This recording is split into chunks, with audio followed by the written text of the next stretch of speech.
So a film that's been out for a week now, it released on a Saturday, which means it has a 6-day release. So its opening weekend figures will be reasonably big if people have gone to see it.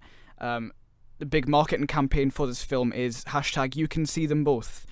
Tina Fey and Amy Poehler, with Universal, the studio who produced the film, decided that it's a challenge, but they're gonna do it. They're gonna open alongside Star Wars, with the moral that you can see them both. Of course, we see everything, so we have seen Star Wars and Sisters.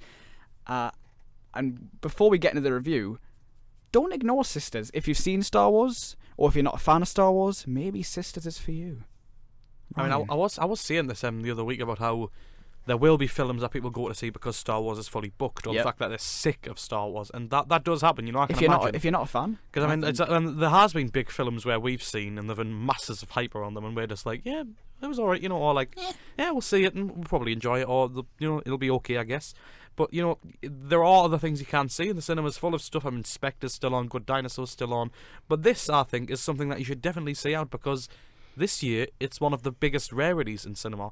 It's a comedy that's funny, consistently funny. It's funny. I mean, I've honestly, I feel bad. I feel like I've sprung a leak saying that, because I've never said that at all usually this year, because it's never happened. It's been a pretty dud year for comedies. Yeah. Now, I mean, the trailer didn't exactly inspire us with hope. No. Now that has to be said, but I feel like it's done something that we have not seen in any comedy this year, and that's been consistently make us laugh, consistently be inventive, and consistently be earnest about what it's tried to do. And basically, the film's directed by Jason Moore, and he originally did Pitch Perfect a few years ago. Yeah. He's doing a live-action Archie movie as his next project, which should be really good. I remember those comics, but you know, it's exactly what you expect. It's the two sisters of Tina Fey and Amy Poehler, who are basically they're a titanic duo of comedy writing and acting talent right now. I think it was mentioned they've been improvising together for about 20 years. Oh yeah, I mean, they're on top of their game. You know, they know exactly what they need to do to get the laughs and how to be creative in their writing. And it's really enjoyable to see, because they are a brilliant force on screen. So basically,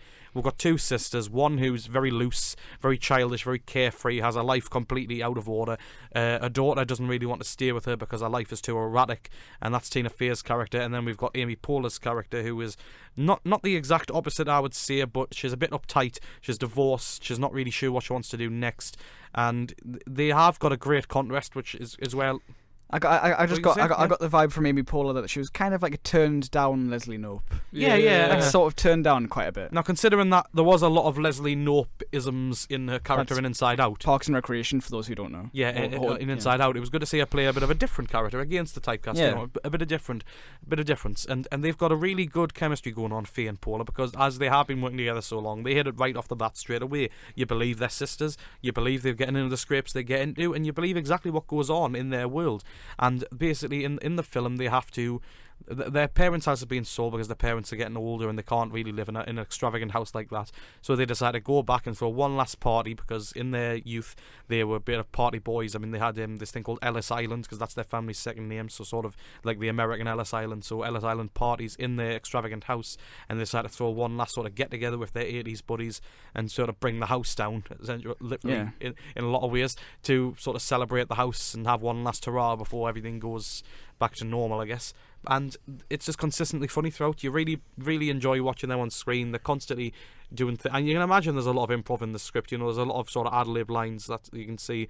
There's a lot of earnest humour, and there's some just brilliantly funny jokes. I mean, Bobby Moynihan, especially. I mean, that I mean, he's a guy who's to say a loose cannon would probably be like the lowest way you could describe him, because he has so many I mean, he does a lot of substances in the party, essentially, and you know, he really, really does sort of do everything you can imagine a random crazy idiot might do. Some would say it's a cheap tactic to get laughs, but it's funny. But it works. No, that's the thing. Every time he came on screen, I was just waiting for something else to happen. Importantly, I was excited, and it delivered every single time. And importantly, it helped breaks up the heavy drama Well, obviously there are drama beats within it because it does have a story to tell, and it does help break that up. Okay, it's got that random stuff. There is an antagonist in there, but she doesn't really get in the way too much of the central story. Another great SNL cast member, Maya Rudolph. Yeah, but she doesn't really get in the way of the cast.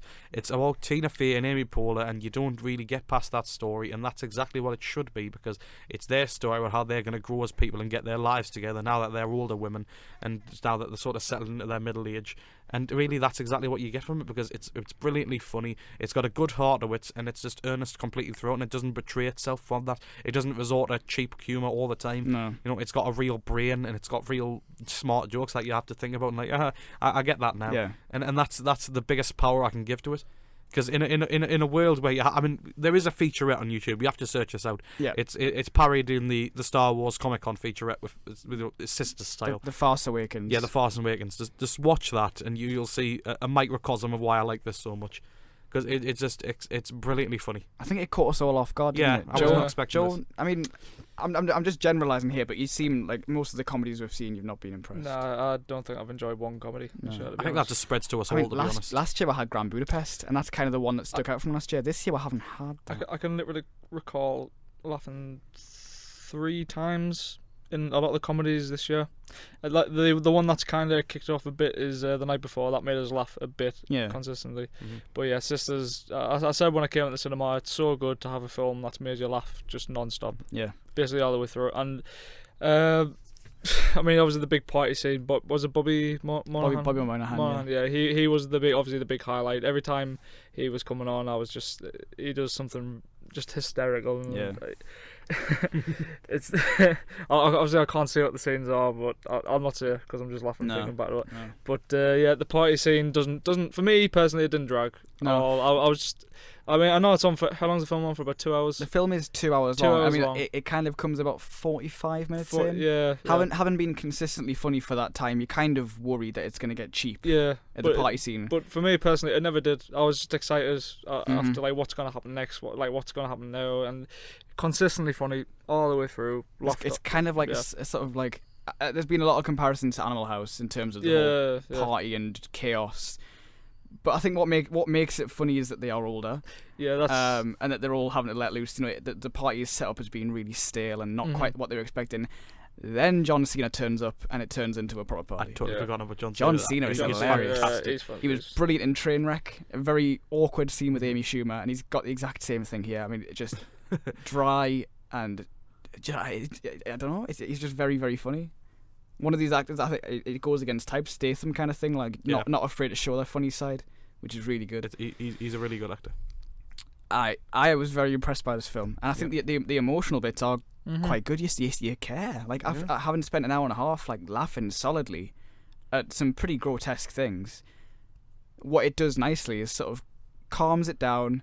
And it connects it all together and makes some nice issues, and it all has a nice resolve, which is really, really satisfying. Well, you kind of see the ending coming off from a mile off, but I didn't. But it's a comedy. Exactly. I didn't care. You come there to laugh, and then it's all tied up at the end. That's fine. I enjoyed the laughs, so it didn't detract. Nope. Sisters is a recommend from Definitely. all of us.